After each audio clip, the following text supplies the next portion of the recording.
Yo, yo. How we doing today, everybody? Welcome to you. Another day here on the channel. And today, we have a very special thing to show you. So first of all, I would like to welcome our friend Guillaume Boucher-Vidal, the CEO of 9 Dots Studios. 9 Dots Studio. Yes. And we are here today to bring you a very special early look at the Outward 2 pre-alpha. This pre-alpha has made the rounds at some different conventions. It's also gone through some YouTubers as well. So you may have seen this in other places. However, this is my first time playing it ever. So the only thing I've done is make sure it works. Here we are. It's actually in front of me, and I am pretty excited. So while I am looking through this for the first time, Mr. Guillaume, why don't you introduce yourself? Tell us a little bit about your studio and what is Outward. All right. Hello, everyone. Very nice to be talking with you guys. I'm the founder of 9 Dots. I started it in like 13 years ago now. Yep. And I act both as the CEO and the creative director. Outward was our third game, but our first commercial success. And yeah, we just kept going at it. We were much more successful than we thought we'd be with Outward 1. And we just wanted to really capitalize on how much success we've had and make sure that we expand and keep delivering more and more of what it is that we want to do for gamers. When I started the studio, I observed that the game industry, like, we always had a ton of really cool games, and we always had like incredible artistic value, but I felt that we were starting to treat gamers in a bad way. Like it was in the worst era of microtransactions and trying to discover all the ways to nickel and dime people, but we were also doing pretty bad sometimes at how we treated game developers. And so I started 9 Dots because I wanted to just bring a different vision of how to manage games and how to sell them. Very cool. Very cool. Sounds like a great place to get started. So with Outward being your breakout hit, what is it particularly about Outward that you think made that happen? And was that your intended thing for Outward? So how did that whole project start and develop? Well, I think that the premise itself was a big part of what sold it. The idea that for once you're just a regular person. The reason why we made that game was we were about to finish working on God Factory Wingman, our previous title.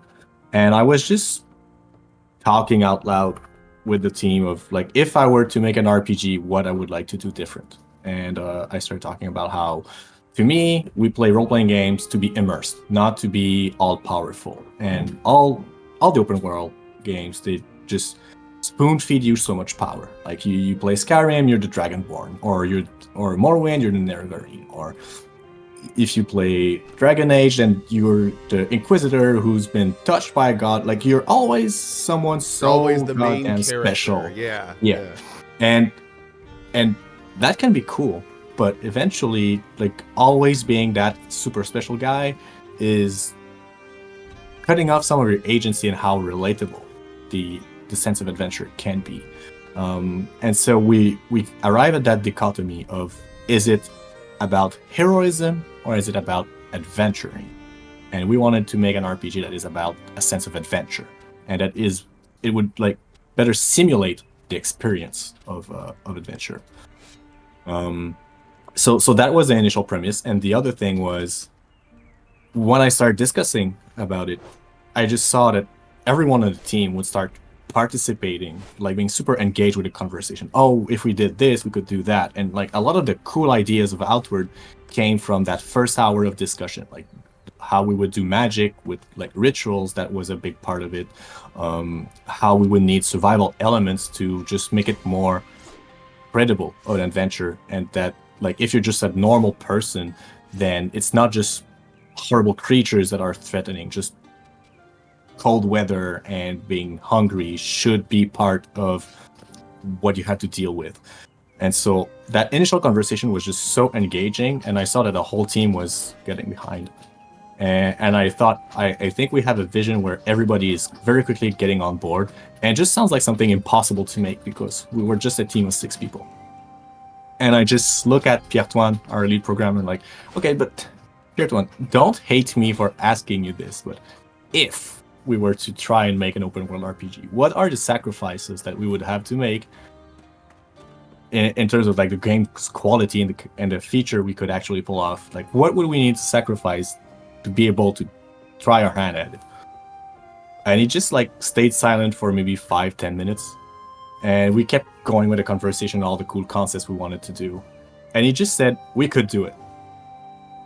And I was just like, oh, do you realize what you've condemned us to? And now? that was the start right there. That was basically when if you say we started. can, we have to. Yeah, do we it. have to at that point. Okay. And we did not talk about the sacrifice because actually the question was, is it even possible? And he got it. He just said we could do it. And so we just set ourselves on that absolutely crazy project, and we had literally $0 in the bank. Like we were on the verge of ruin. And he told us we could do it. And like in 2 weeks, we made a prototype. We got some funding from a VC called Execution Labs. And it was just a meager $50,000. And we just like went from there and started working extremely fast to get Outward done. And the other key element was I wanted to bring back split screen co-op because I grew up on those experiences. And so I'd say like it's maybe half and half. Like there are people who are brought to Outward because it's just the only open world RPG you can play in split screen, and then there are others who would be coming for this sense of adventure and more focus on immersion. Very cool. So with kind of the wild success of Outward and that game being one that you developed kind of almost in permanent crunch format, you know, no. That I need to correct you on. Please. We never crunch. Okay, cool. 9 Dots is just so vehemently against crunch. Awesome. So and I'm actually glad. I should have said that differently. Under a constant resource issue. Yeah, that's what I should have said. Yes. No, not crunching, but yeah. with Outward 1, the whole development was one of, you know, we need to make this as efficient as possible. We need to make sure we cover all of our bases and that kind of thing. Yeah. Now that we're at Outward 2 and you have the success of Outward under your belt, what are you really focusing on to develop into what would have been like that full vision for Outward 1 if you would have had unlimited resources, say? Like, yes. What are your main pillars that you're focusing on for Outward 2? Yeah. So of course there are two types of negative feedback that one can receive. Feedback that is actually based on what is your intention, like people that just don't agree with the vision, and then the negative feedback that is what was in the way of delivering the vision that we wanted. And so we are not trying to deliver a different vision at all, even though there are decisions that people didn't like. They didn't like that there is no fast travel. They didn't like that the game is constantly saving. They didn't like how difficult the game was. Like there are people who just didn't like those decisions, and that's fine. There are so many different games out there. We're not trying to please everyone. But then there were some feedback that we do agree was not the best. Like our combat system was very clunky, and I still like the combat system we had in Outward 1, but it was made with the resources that we had, and I do agree that it could be better. So the first area of improvement is that it's combat, and the whole point of this demo is to just show how far along we went with combat. Not to interrupt you, but I'm gonna say this feels completely different. Like from compared to the first game was very floaty. It was very kind of, things didn't feel very solid. This feels night and day. Like it feels so much tighter. Yeah, it was exactly that. We wanted to make it feel very responsive, very snappy. I said that the point of Outward is to be more realistic, more simulationist of an approach. And, you know, in combat, you can stop your movement midway through, right? You can prevent yourself from attacking. So we wanted to make something that is faster, that you can be more flexible in your decision as you go. And it was very important for me to just make it feel like what you could do as a person, as much as possible, your character can do in combat. Oh, found the It charge. felt Sorry, that's cool. So the first thing was improve combat. The second one is, and people really complain about that, but like it was more of a joke because it's not the end of the world, but it is jarring. Was the character creation and just how much customization you had. So we intend to have a much more fleshed out character creation when starting a game, because Outward is meant to be very replayable, but every time you replay, you have to create a new character, and then you have that potato head, and we knew we can do better. It was once again a matter of like which resources we had at our disposal. We couldn't focus on that, but now we don't need to make that compromise. So we want to do better character creation, and it's not only going to be your appearance. There's going to be more choices as to like who you are as a character from the get-go. The third area is, and I remember when you started streaming the game, that was something that really irked you, right? You didn't like how voiceovers were only doing a portion of the text. And I may have mentioned that once or twice. You may? Just maybe a couple times. Every time it happened. So now we have the budget to just fully voice the lines of anything related to quests, and as much as possible we will have voiceovers. And we want to just have and we want to have better tools for narrative delivery beyond just voiceovers. Like we're gonna have cutscenes, we're gonna have like more animations during dialogue. It's not just gonna be characters just standing there, straight as a pipe, just waiting for the lines to be read. So it's going to be much more dynamic, and we want to focus a bit more on storytelling and making sure that you engage with the characters. And it's something that open world RPGs have been struggling to do, is to actually make you care about the story, because you have so much freedom. It can affect the pacing, but I do think that with how demanding Outward is, it can kind of force sometimes the pacing of things, because once you accept a quest, you have a limited amount of time to do it, right? So we're gonna try keep doing that. Yes. Okay. And that's fine. But I think we have something in our structure that might allow us to better deliver a story and actually succeed at making people care about the characters. We're gonna see if we succeed, but we are definitely trying our hardest. Then we just want to make the world feel more populated, more alive. That's another big area of focus. So people complained that the world was very empty. Yep. And I mean, once again, it's a matter of like, we were just making an open world RPG for the first time with very limited resources. We had only 10 people. Now we're 17 people. We have like a lot of knowledge. We changed engine. We moved from Unity to Unreal.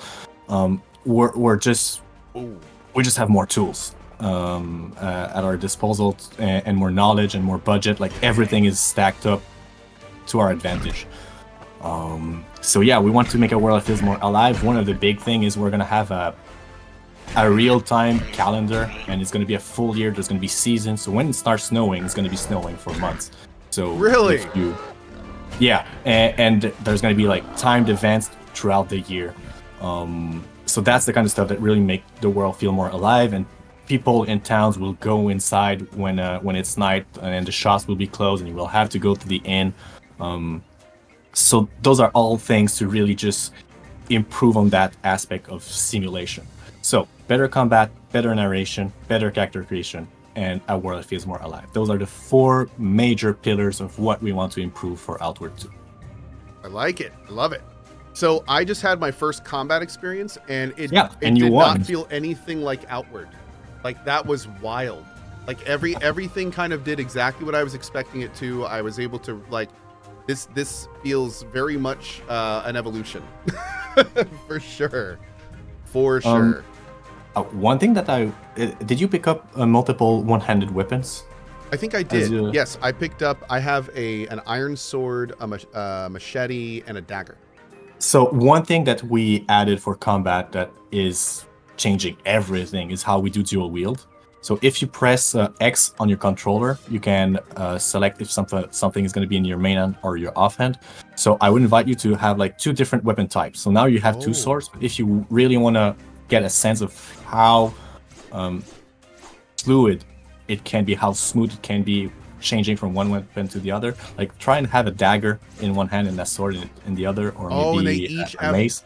They each have their own special move with when you hold it. So, okay. And then when you have two different weapon types, you just seamlessly switch from your arsenal of moves from one hand to the arsenal of moves from the other, and it's seamless. It just goes so quickly and simply into what each other can do. And like for instance, I like the combo of the dagger and the sword. The sword is specialized in mobility, and the dagger is good at exploiting weaknesses and opportunities. Oh man, so like you hit. So for those that are watching at home, I'm hitting A, and like my whole move set switches to the dagger. If I hold A, and I have like my little dagger. Oh wow, that even changes with what direction you hold. Okay. And then it's if you're holding during a combo, it does something else than if you're holding from a neutral stance. So if you hold from neutral, it does this. If you're in a combo, it does that. Okay, so there's multiple ways to hold. And then if I hit X, it starts swinging my other hand, which is a completely different, slower moveset. Oh, that's cool. Okay. So you could use your mace for the impact, and then once it is staggered, you use a dagger to just wail on, get in as many hits as you can while up close. And they all have those ways of combining with each other. Very cool. Oh, my first chest! Sorry. Okay, there we go. Nice. And other things we've added, it's not just your hits from neutral attack or during combos. If you're crouching, yeah, and you attack, it does something special as well. So you can actually like you could be doing a combat and then do a crouch and attack. Yep. There you go. Oh wow. Okay, so it's its own thing. But we're also trying to improve on our like how good it feels to be stealthy. So like any attack made from while crouching are meant to give you a special advantage from doing it up close. So in the case of the dagger, it's the backstab, so you get better damage when hitting in the back. With the mace, it's increased stagger, so you have a better opportunity to follow up with multiple hits, and all that. They all have like a bit of a specialized role. And then my personal favorite attack in the game that we have so far is the running attack with a dagger. So if you start sprinting for at least 1 second and then you do a dagger hit, it's just such a cool motion. I think it's left bumper to sprint. Oh no, it's right bumper. Sorry. Right bumper. Okay, and then wow. And then so there's sprint attacks too. Oh lord. Yes. Okay. And they're all very different. Oh, and that one is a dodge. That one attacks kidding. the legs while dodging. I just love it. It's so satisfying. Oh, that's cool. So yeah, we have and we also have dodge roll attacks. You can start attacking with one weapon and then in the combo heavy hold the other weapon? Yes. Okay. Like I said, it's super flexible. So there are so many ways. How many different weapon types are there? Like there's going to be 8. Just like in the first. Now, how many are going to be able to be dual wield? There's going to be. There's one that we haven't shown yet. I'm not going to name. But there's going to be dagger, sword, mace, axe that are one-handed weapons. And also, like there are like what we could. There's 8 main weapons, but like let's say if you use a shield, the shield has some really cool attacks as well. Like it doesn't have as many as a dagger or a sword, but stuff that were skills with the shield, like the shield charge. I think if you can equip one, sure, for just to demonstrate. Now I have a shield charge. Now I have this like ability, the B ability. Can I do that with any weapon? Yes. I can do that with any weapon. Oh, it's not just a shield. Yes, but like if you press just attack with the shield. Yeah. You do a normal hit, and if you hold it, you do the shield charge from outward one. That's a normal tap, and then that is the charge. Yeah, and like we're gonna do that also with the pistol and things like that. So Oh, the pistol. That'll be, yeah. That'll be Yeah, cool to it's get coming back, of Yeah, course. very cool. Are you guys bringing back the chakram? That's... Okay, never mind. Fuck it. We're I'm good. just gonna say it. Yes. Yes. Oh, it's coming. cool. Okay. Well, is that like an announcement? Did we just get an announcement? Yes, Just then? Awesome. that- Fantastic. Well, that's great. Because I think that's probably going to be my next. Because I'm doing an Outward run coming up. We recently had a charity stream, and a part of that is the Outward Definitive Edition, which I have not played yet. And I think we're going to do a chakram run, so that's fun. I've never actually done a chakram run. Yeah, I know that. And at I'm first, dead. There we go. Classic. Yeah. Classic Okay, Outward. Okay. That's one of the reasons why I needed to be there, because there are some things in the demo that are not clear, like if it's the intent or anything. The demo, when you die, just resets. Oh, it's fine. But yes, we're still bringing the defeat That's scenarios. how the game's going to be, right? It's Just not how the game's going to be. We're going to have as part of the main loop, right? If you die, you restart from the beginning. Well, we're going to bring the next level of hardcore Outward mode. Yes. Yeah, Oh, but you we're are? still going to bring the hardcore mode, 20% chance of permanently dying and stuff like that. So yeah, We're still how good.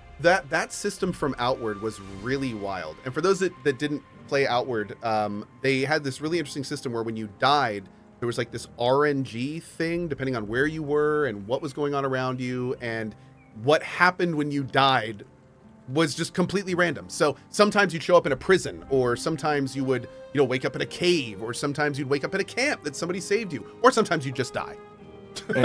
And by the way, in the definitive edition, there are a lot of cool new defeat scenarios. Really? Fun. Yes, that's one thing that we wanted to improve on, and we went even further with Outward 2. One of the things that we're adding that I really like is the concept of wounds, which are really debilitating status effects from defeat scenarios. Like you could have a sprained ankle, and so you can't you can only do fat rolls. You can't do or you can have a broken arm, so you can't use two-handed weapons and you can't dual wield anymore. And the idea would be like you'd have to return to a town or spend a lot. Yeah, and find a kind of care. And there's going to be some special consumable items to ignore the effects of your wounds, but only for a short amount of time. So that's going to be a wild thing to have to handle on top. So defeat is going to sting even more than it did in Outward 1 when you get one of those wounds. So one thing I noticed, and I don't know if this is like an alpha thing or design thing, can you talk a little bit about, so when I go to my inventory, I don't use my D-pad to move around. My D-pad goes down the categories, but then I use the left stick as a cursor. For a virtual cursor, yeah. Yeah, so what's the thinking here? So I know that virtual cursors are not always ideal for UX. I admit that. It's one of the very few compromises that we had to do on the experience.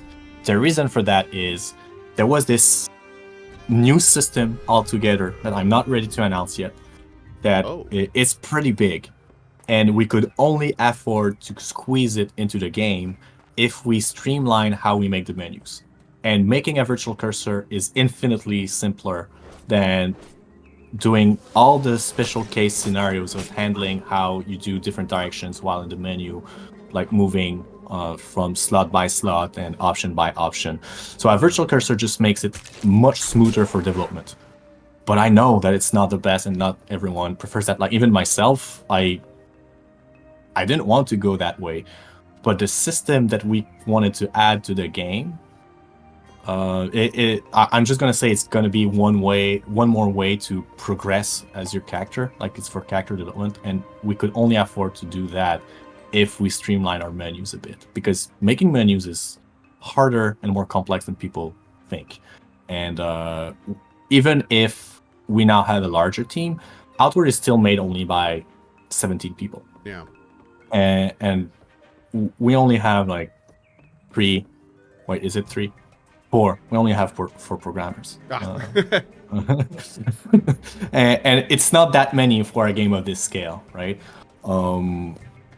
So yeah, this is my big mea culpa is, we do have a virtual cursor, but it's worth it. There was a very good gain in that trade.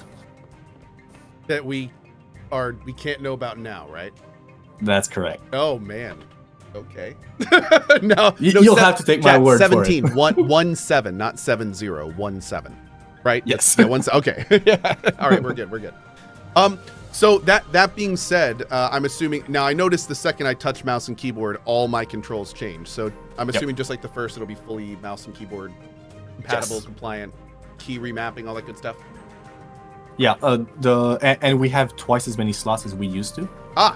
That's something that had been very requested for Outward One. A lot of people installed mods to have more quick slots. I still stand by my design decision to have only 8 slots for Outward One. With that being said, now I wanted to explore like outside of that limitation for Outward 2. So we've got LT and RT of both XB, AX, and the D-pad. Wow. Yes. Okay. And we have all the slots for keyboard also. Oh, cool. Yeah, QER. And I'm guessing these are like with shift or something. Awesome. Okay. Yep. Great. Very cool. Yeah.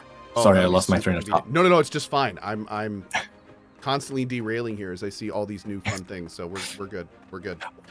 By the way, if you want to handle those, we call them nascent hives, use the holding attack from your spear, and you can hit them from far away, and they can't even touch. Oh, I like that. These bees, though. Man, these bees are a problem. Let's see if I hold this down here, I can use my health pot right there. Beautiful. Okay. Charge in. Okay, well, you know what? We're going in. Screw that guy. We're going in. So also, this is running really well. How has performance been on your end? Like, this is. I don't know what my FPS is, but this feels like a lot. I don't know what rig you have. It's good. We only focused on one type of rig, and everything else is a big interrogation mark. Like, how is it gonna run? Because we just focused on the demo for the show floor at PAX, and for my own demo when I was meeting with press. And so that's why we are limiting who can get access to it, is because one, there's a lot of stuff that are bugged. Like, so far you've had a rather smooth run, but there are some egregious bugs in there. There are things that are not done. I like your use of the word egregious. That's, man, okay. Yeah. Sometimes like you can get some pretty awful stuff. The game can crash. Sometimes you lose all access to your inventory. Here we go. I've seen a really weird bug where every time you equip a new weapon, it would sack the damage value. So that was very funny because they could kill the boss of that demo in like just 2 hits. I like it. And I just needed to be clear what is not finished, what is as intended, and what is bugged. And I know there were some people who asked, like, are we ever going to make that demo public? And the answer is no. We don't have the confidence at this stage to make it accessible to people, because it's a pre-alpha, right? It's very early. A lot of things can change, and we just can't handle doing the customer support or just having misinformation be spread because it's not complete. Yeah, this is very much a pre-alpha. That being said, for people that may be hearing about this for the first time, how are you guys looking on release? What is the current status? Have you talked about release at all? Are we talking like this year, next year, 5 years? So the one thing we did say about our timeline is that we've announced 3 games. We announced Lost in Prayer, which is a traditional roguelike. We've announced With the Bloom, which is a game that we are acting as a publisher and that we're funding. And then there's Outward, and they're going to be released in that order. Okay. But we don't want to announce any date yet because, once, like I said, I'm super anti-crunch. And if we commit to a date, if we start making promises, then we could be painting ourselves in a corner and be forced to get into unhealthy habits. That is, and I just don't want that. Totally fair. Understood completely. Right. By the way, you can craft some weapons if you find the right components. You can play with that if you go in the survival book. Clapping. Oh, okay. So if you want to make some little friends. Oh God, these are horrifying. I love them. Fire rag, oil. Okay, great. Need some Nefertusks and whetstones and stuff. We just got a whetstone, so that's good. It's in the chest, but I don't think you've picked it up. Oh, thank you. So we'll as we're kind of like winding things down here, are you okay taking some questions from chat? Does it come Yeah, through? of course. Perfect. Demonic asks, will this release as early access or 1.0? That's a very good question, to which I'm not even sure myself. That's So fair. we know that the 2 other games we have in the pipeline will go in early access. And it's strange because in some capacity, Outward 1 was the early access for Outward 2. Because we did test our vision and we took a lot of creative risks by making that game, and we saw how people reacted to it, right? But now, like, do we want to do early access? It will depend on how we like the experience and how it's going to serve the 2 other games, and we might just get jelly of those 2 games and the benefits from early access. And if that happens, we're probably going to do it, but we're not committed to that yet. You're gonna die. I'm totally gonna die. Yep. So I skipped all like those fun healing items that you put at the beginning of this area and just ran down here. And yeah, we're You look in maintaining. pain. I'm a little in pain. I'm a little in pain. We're figuring it out. Classic Outward style. We're figuring it out. Yeah, if you're not prepared, it sucks. Oh yes, yes. This was a lot of my Outward 1 experience. Was just running around trying to figure things out, being pursued by enemies that are far out. Oh Lord, what's that? Okay. And also, right now, like, you should be happy because right now you can do your hoarding without any drawbacks. Because the weight system is not implemented yet. But yes, it's coming back. Yes, it's going to be super limited. Oh, and one thing that we're adding is the backpacks will have a little bit less inventory space than it did in Outward 1. And now we go, oh my god, how dare you, Guillaume? Thank you. But we're going to add pack animals. So not mounts, but we're gonna have like mules to carry stuff for you. So you're gonna be able to have the equivalent of a big chest of stuff that you can carry with you as long as you're moving with your mule. That's cool. But it's outward, right? So you will need to feed the mule, and it can perma-die. And if it happens, you lose access to the inventory space that comes with it. Wait, So if it dies, you can't take the stuff off it? Oh no, you can't take the stuff, but you'll be limited by your own I was inventory. damn, that's rough, man. I mean, I know this game is rough, but that's rough. No, but it's just like you can't take everything with you. If the pack mule is completely filled with stuff, and you just have a backpack, then of course you will have to leave some stuff behind. Good call. Very good call. Will there be any? Oh, go ahead. No, go ahead. I was gonna say, our friend Red One Warrior says, will there be any weapon or equipment durability? Yes. Okay. And once again, that's another thing that I know. Like, there are people who are super in favor of it, and others who just absolutely hate it, and that they consider it just adds to the tedium. But the way I see it, weapon durability is a warrior's mana. Okay. So if you never have any other restriction at your stamina, which replenishes fairly quickly, then what's the drawback of being a warrior? And I also like that when you have weapon durability, it's not as efficient to only have one weapon. And I like the idea that, once again, with inventory management and all that, you have to handle, okay, I want to play mostly melee, maybe I want to bring 2 weapons with me, right? So I feel that it leads to more interesting choices, as long as durability is not so severe that, just like, in Breath of the Wild, where 5 hits and your weapon is destroyed. We don't want to go to that degree. We just have to find the right balance, but there will be weapon durability. Okay. Cool. Kivo, I just gotta ask this because I think it's a great. Any chance of a twin blade or weapons that are 2-sided, like a spear with 2 ends? I know he's been wanting to live out like a Darth Maul thing for. I think he's looking forward to this game. That's not in the plans. That's fair. Slices keyboard versus mouse. I think you mean keyboard and mouse versus controller, I'm assuming, which they've already announced there will be both. Yeah. Will the camping system be in 2? And if so, how so? Yeah, it's going to be very similar. One thing that we are improving on is there are going to be a bit more intricacies in some of the crafting stations. But aside from that, you will still need to deploy your campfire, your cooking pot, alchemy kits. All that is coming back. The tents are coming back, and the whole idea of choosing what you do during your resting time, all that is coming back. Awesome. Can we pet our pack mules? It's in the plans, but we're not committed to it. But yeah, It's okay.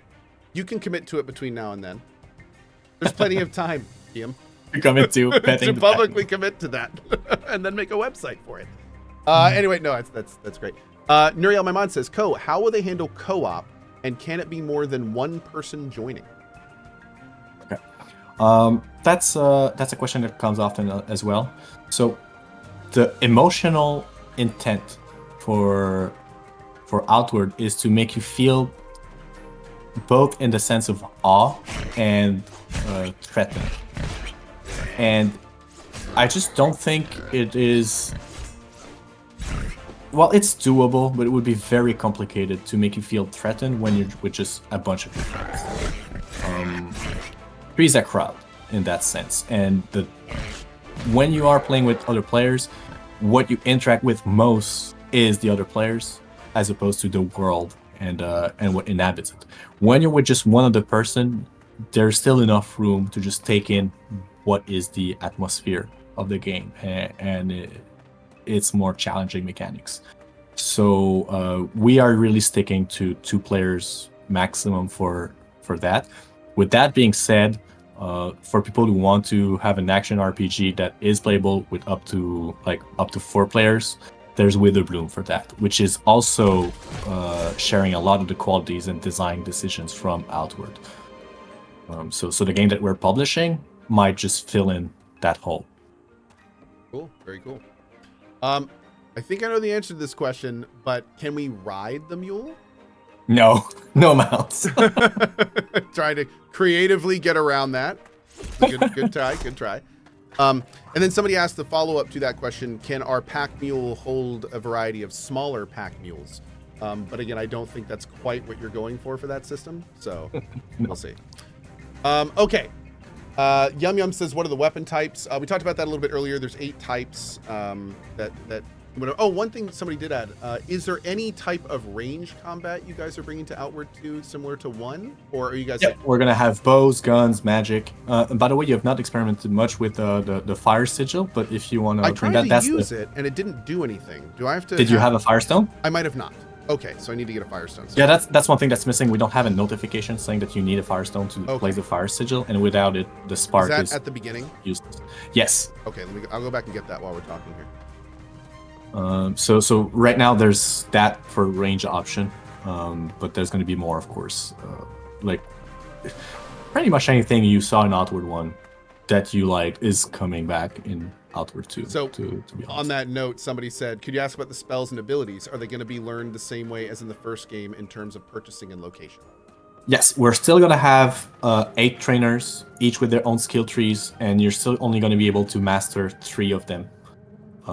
Using the breakthrough system. All of that I feel is very integral to the experience of what is Outward, and it's coming back in the same form. There's going to be some improvements, some things that we have not detailed yet, but the core of the system is still the same.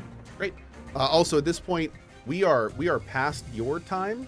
I want to respect your time here. Can you go a little bit longer, or do you want to wrap? Oh, I can still go for at least cool. half an hour. Fantastic. Thank you very much. Flexi says, will Hex Magic be back? And feel free to any of these questions. Just be like, no comment, or we're not ready to talk about that. So right now, I am very careful as to what I announce on what are the skill trees and the different trainers.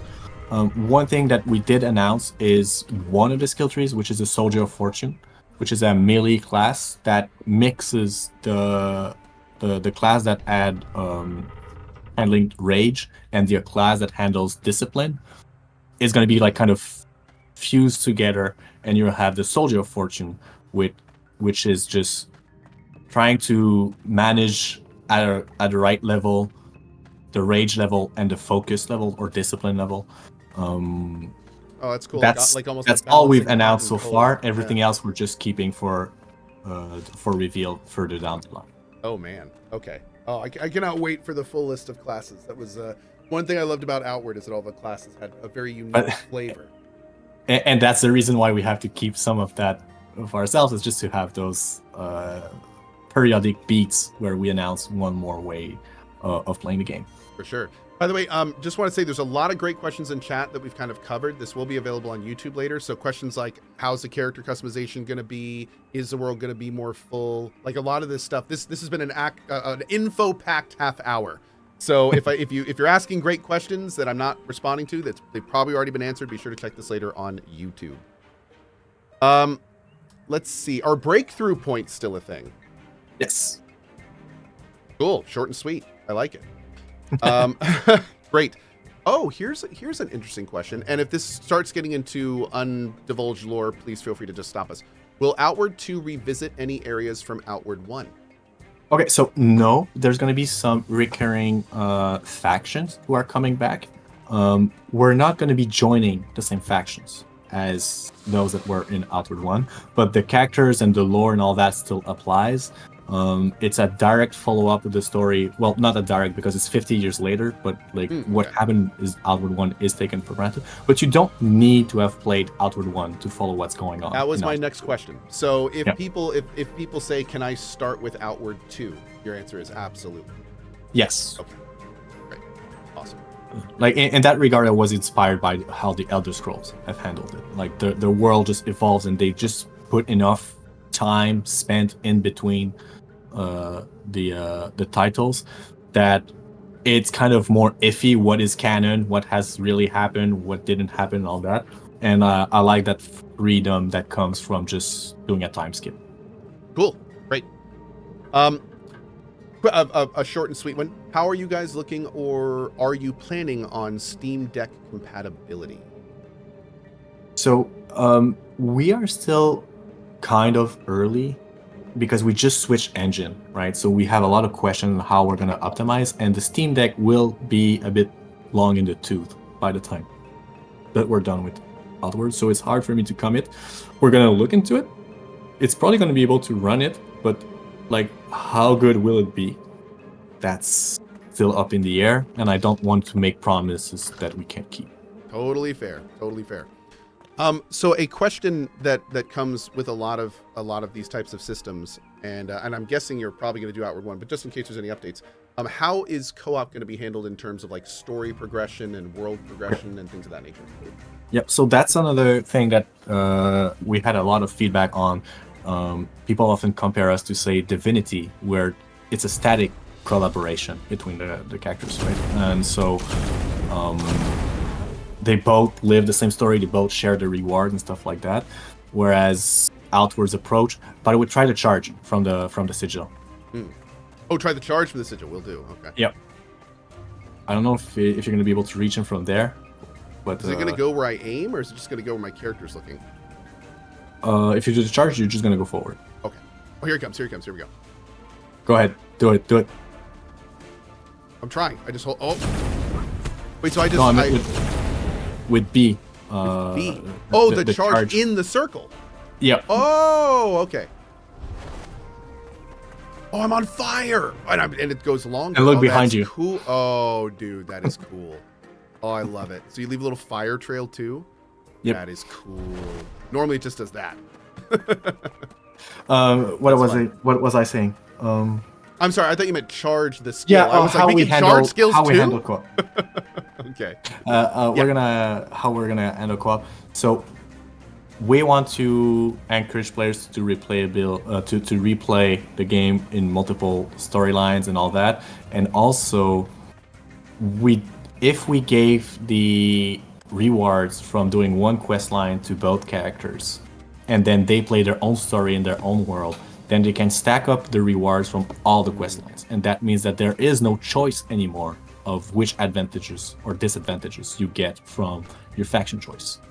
And so that was kind of killing the weight of the choice of which faction you join. So for that reason, it's still going to be the same structure, where if you play with someone else. You're playing in their world. They get rewards. They may or may not share those rewards with you. And if you want to get your own rewards from the quest, you have to do your own quest line, and it should be your friend to come over and do and participate in your own quest line. With that being said, if you do join like different factions, you get to experience more content with your characters, and it's a bit like doing some New Game Plus kind of stuff. And I do think it's the best way to do it, but you have to accept the consequence of that system, which is that you're not just doing one playthrough with your friend. And you did. And I'm dead. Well, very cool. No, that was that. I appreciate that. That was a great answer there. So another quick question: are we going to be doing the branching big kind of faction choosing that we did from the first game? Yes. So if you join one faction, your access to all 2 others will be blocked, and you will have to start a new game to see what they are about. Cool. Perfect. All right, guys. We'll probably do like 3 or 4 more questions here. This guy says, will the skill trees be larger than an Outward one? No, so we're going for quality over quantity. So we're keeping the same scope. So there's going to be 8 skill trees. They're going to be just as big, like about the same scale as in Outward one. But there's going to be a bit more possible combinations or a bit more intricacies for each of those skills. Very cool. Will there be any new elements or status effects in the game other than the wound system? Yes, but I'm not ready to go into details in that regard, but there will be more status effects. However, we're still sticking to the same damage types. Oh no, that's not true actually. Physical damage is now split in piercing, slashing, and blunt. Oh, so okay. like you have the dagger that does piercing damage, and that's not as effective against the walking hives. But blunt is doing really good against them. So a mace is better against the walking hive than a dagger, for instance. So that's the addition to the damage types. But other than that, it's still going to be fire, cold, decay, light, and ethereal. Very cool. Okay. My mod Agamir brings up a very interesting question, and this is going to be one of those story things. So feel free to glance over it. How does the story transition from 1 to 2, since some events and endings are very heavily influenced on your faction or choice? Is there a canon story for Outward 1? So, like I said, the time skip gives us some freedom, and we can keep some of the things foggy, but the big elements from all of the 4 faction quest lines apply. Cool. So, I don't want to go into spoiler territory for those who did not play totally fine. the first one, but there were some very big story implications with the ending of the first 3 faction and also the DLC faction from like the Soulborians, and we are really trying to package together the consequence of what happened in the level of all those factions all at the same time. Very cool. For the weapon durability system, somebody brought up an interesting question here. Will attacking something with a less efficient weapon wear its durability faster? Is it like... No, we're not going to go for that granularity, but it's a great question. Good stuff. Hold on. Let me not die real quick if I can help it. Oh, wait, can I get him off? Yeah, right now they can't fall. That's part of the thing. Oh, they can't fall. Oh, can I? Oh, I can. They just very slowly go down. It's it like looks reverse a bit silly. rapturing. I love it. Oh, look at this. That's great. All right,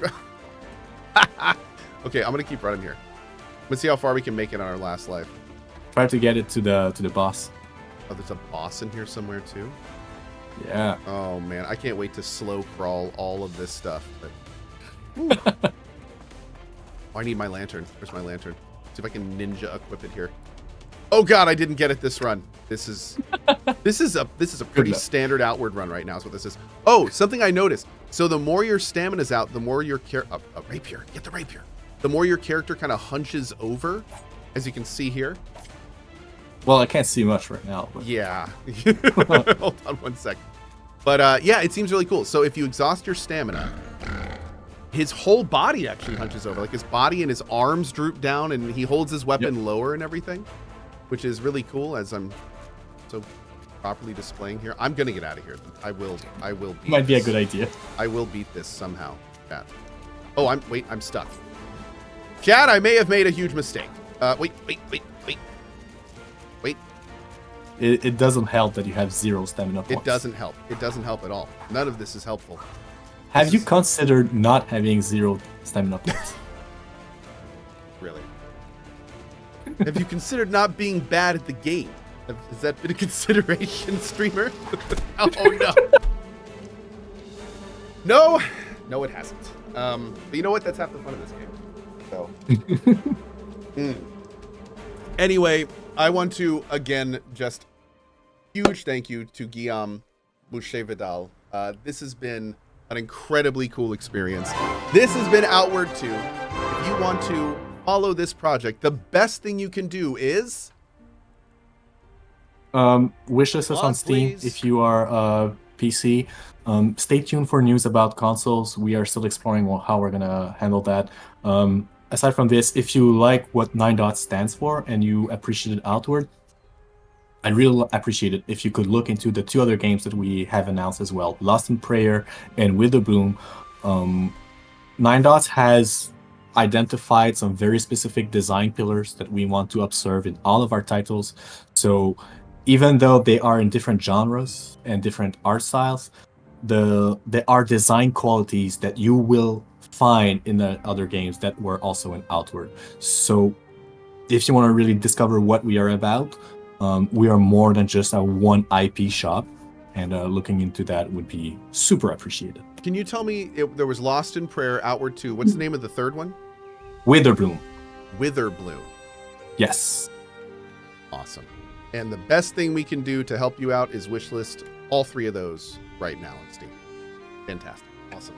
Well, hey, thank you so much again. It has been awesome getting all this information. I'm hoping as the project develops, maybe we can do this again with any further demos and like I would love progress that. I would and love do that that kind of stuff. So best thing you can do, guys, wishlist all of 9 Dot Studio stuff. Of course, you can follow them on Twitter where they are constantly updating and getting stuff from there. Thanks again to our friend Guillaume. And thank you so much for having me. absolutely. We'll see you on the trail. Thanks you guys for watching. We'll see you at twitch.tv/CohhCarnage, and we'll catch you next time. Bye-bye. And that's where YouTube ends. Dude, thank you so much. We're still live, but I just wanted to say thanks again. That was awesome. So that was super cool. I really appreciate it. Awesome. So on that note, I'm going to go ahead and switch over because I'm finally about to finish Final Fantasy Rebirth. We're going to work towards the end, and I will catch up with you later. All right. Fantastic. Thank you. Thank you so much, Bye-bye. brother. Bye-bye.